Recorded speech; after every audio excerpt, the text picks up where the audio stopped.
Hello दोस्तों, क्या हाल आपका। आशा करता हूँ अच्छे होंगे, स्वस्थ होंगे। तो आज के इस वीडियो में हम ये भी डिस्कस करेंगे सबसे पहले कि CHSL का पोस्ट प्रेफरेंस फॉर्म कब आएगा, या पहले CGL का पोस्ट प्रेफरेंस फॉर्म आएगा और CGL का रिजल्ट जो फाइनल रिजल्ट है वो आने के बाद आएगा CHSL का फॉर्म। तो इन सब के बारे में, और उसके बाद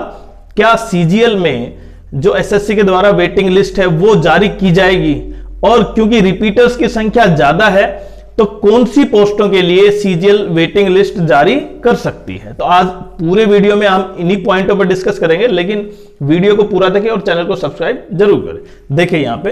कि SSC CHSL का जो मेंस है वो हुए काफी दिन हो गए, अब बच्चे उसकी वेट कर रहे थे, लेकिन जैसे CGL का जो मेंस हुआ है उसके बाद अब सभी बच्चे पोस्ट प्रेफरेंस फॉर्म की बात कर रहे हैं, और हो सकता है CGL का पोस्ट प्रेफरेंस फॉर्म पहले आ जाए। अगर वो CGL का पहले आता है तो आप ये मान सकते हैं कि CHSL में जो बच्चे हैं उनको बिल्कुल फायदा होगा, क्योंकि जो बच्चे यहाँ पे मेंस में सिलेक्ट हो जाते हैं SSC CGL में, वो CHSL की तरफ ध्यान नहीं देंगे। लेकिन अगर 2 या 3 दिन के अंदर आ जाता है CHSL का फॉर्म तो वो सारी संभावनाएं सारी क्या हो जाएंगी, गलत हो जाएंगी। लेकिन ये भी बात है, अगर 2 दिन के अंदर नहीं आ पाता है तो फिर वही रूल लगेंगे कि CHSL की बजाय CGL का पोस्ट प्रेफरेंस फॉर्म पहले आएगा, उसके बाद CGL का फाइनल रिजल्ट आएगा, और फिर क्या आएगा, CHSL का पोस्ट प्रेफरेंस फॉर्म। उसके बाद ये देखते हैं कि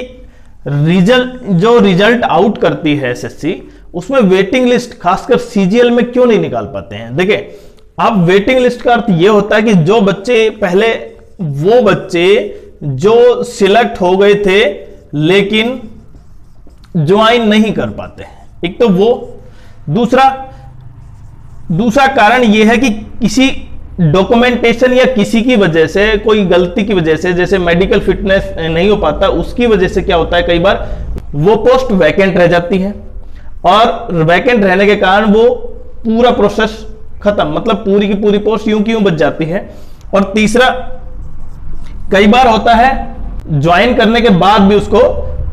रिजाइन कर देते हैं बच्चे। तो वेटिंग लिस्ट वो लिस्ट होती है जिसमें जो सिलेक्ट होने के बाद, फाइनल रिजल्ट प्रिपेयर करने के बाद जो लिस्ट आउट हुई, उसके अलावा जो बच्चे जो कुछ मार्क्स की वजह से, कम की वजह से नीचे रह जाते हैं, उसको वेटिंग लिस्ट, ये आपको पता है। अब SSC CGL में वेटिंग लिस्ट क्यों नहीं आ पाती, जबकि दिल्ली पुलिस में कई बार आप देखते हैं कि वेटिंग लिस्ट होती है, उसकी वजह से कुछ बच्चों के सिलेक्शन हो जाते हैं, जो पहले जो रिजल्ट आउट होता है उसमें नहीं होते, लेकिन वेटिंग लिस्ट की वजह से उनको सिलेक्शन मिल जाता है।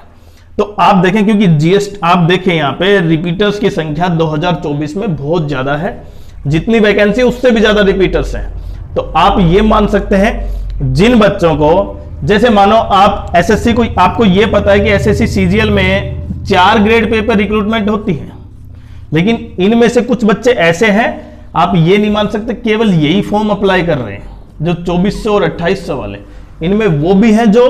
4600 और 4200 ग्रेड पे में भी है, क्योंकि उनको कहीं ना कहीं स्टेशन चेंज करना है या कुछ और किसी दिक्कत की वजह से दूसरे डिपार्टमेंट में जाना है, वो भी है, वो हमने बताया था। जैसे मानो अभी वेटिंग लिस्ट का कारण क्या है, क्यों नहीं जारी हो पाती, वो देखते हैं। जैसे कोई बच्चा जो GST इंस्पेक्टर बना है, लेकिन उसने फाइनल में क्या किया, फाइनल रिजल्ट आउट किया, उसमें उसका GST है, लेकिन उसने ज्वाइन नहीं किया, और उसके नंबर थे मानो 310, और लास्ट का जो सिलेक्शन हुआ है 302। मैं ये 2023 की बात कर रहा हूं। अब जिसके 301 मार्क्स हैं, ध्यान से समझना, आप जिसके 301 मार्क्स हैं,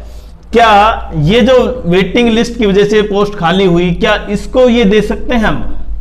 अगर 301 को 310 वाला रैंक मिल जाता है तो वो तो फिर क्या होगा, वो तो इनजस्टिस हो गया। इसलिए SSC के पास सबसे बड़ी दिक्कत यह है, जब आप एक साथ कई ग्रेड पेपर रिक्रूटमेंट करते हैं तो वहां पे वेटिंग लिस्ट जारी करना बहुत ही गलत हो जाता है। तो इसलिए SSC अब इस तरह से वेटिंग लिस्ट जारी करे कि जिससे ज्यादा से ज्यादा बच्चों को फायदा हो। तो अब यहां पे देखें, जो 2400 ग्रेड पे की जॉब है उसकी वैकेंसी भी काफी ज्यादा होती है, और अगर 2400 ग्रेड पे में वेटिंग लिस्ट जारी की जाए, केवल 2400 ग्रेड पे में, उससे कोई फर्क नहीं पड़ेगा, उससे बच्चों पर भी बिल्कुल, जो बच्चे ज्वाइन नहीं करेंगे उनको प्रॉफिट होगा, उनको फायदा होगा। लेकिन जैसे किसी बच्चे को पहले 2023 में मान सकते हैं हम, एक समझते हैं थोड़ा सा डाटा, कि उसको पोस्टल असिस्टेंट मिला 2400 ग्रेड पे में, अब की बार भी उसने फॉर्म अप्लाई किया और अब की बार भी पोस्टल असिस्टेंट है, जबकि उससे जो वो अभी जॉब कर रहा है वो सही है उसका स्टेशन, जबकि वो अभी जो 2024 में उसको मिलेगा वो दूर है, तो वो उसको ज्वाइन नहीं करेगा। तो वो जो वैकेंसी है यहां पे जो वैकेंट रह गई, अब इससे नीचे के जो मार्क्स हैं उन बच्चों को दे सकते हैं क्योंकि उनके मार्क्स नीचे हैं और 2400 ग्रेड पे सबसे लोवेस्ट ग्रेड पे है, जहां पे रिक्रूटमेंट हो रही है 4600, 4200, 2800 और 2400 में। तो इनमें क्या हो सकता है, वेटिंग लिस्ट जारी हो सकती है। लेकिन आप ये मान के चलें, अगर जैसे आपने सीएचएसएल की बात करते हैं, सीएचएसएल में भी 2-3 टाइप की पोस्ट है और सीएचएसएल का, चलो उन टाइप पोस्ट की बात नहीं करते, हम केवल सीएचएसएल का पोस्ट प्रेफरेंस फॉर्म की बात करते हैं। तो आप ये माने जितने दिन वेट किया है तो कुछ दिन और वेट करें, तो जितने ज्यादा आपका वेट होगा उतना ही आपके लिए क्या होगा, फायदा होगा और कट ऑफ नीचे आएगी। ये आप बिल्कुल समझ सकते हैं। जो कट ऑफ डिफाइन की हुई है, एक्सपेक्टेड है किसकी, सीएचएसएल की, वो क्या होगी, डाउन जाएगी। और कम से कम आप ये मान सकते हैं 4 से 5 मार्क्स, मिनिमम 4 से 5 मार्क्स, नहीं हो सकता उससे 10 भी जाए क्योंकि सीजीएल वाले बच्चे भी उसमें होंगे।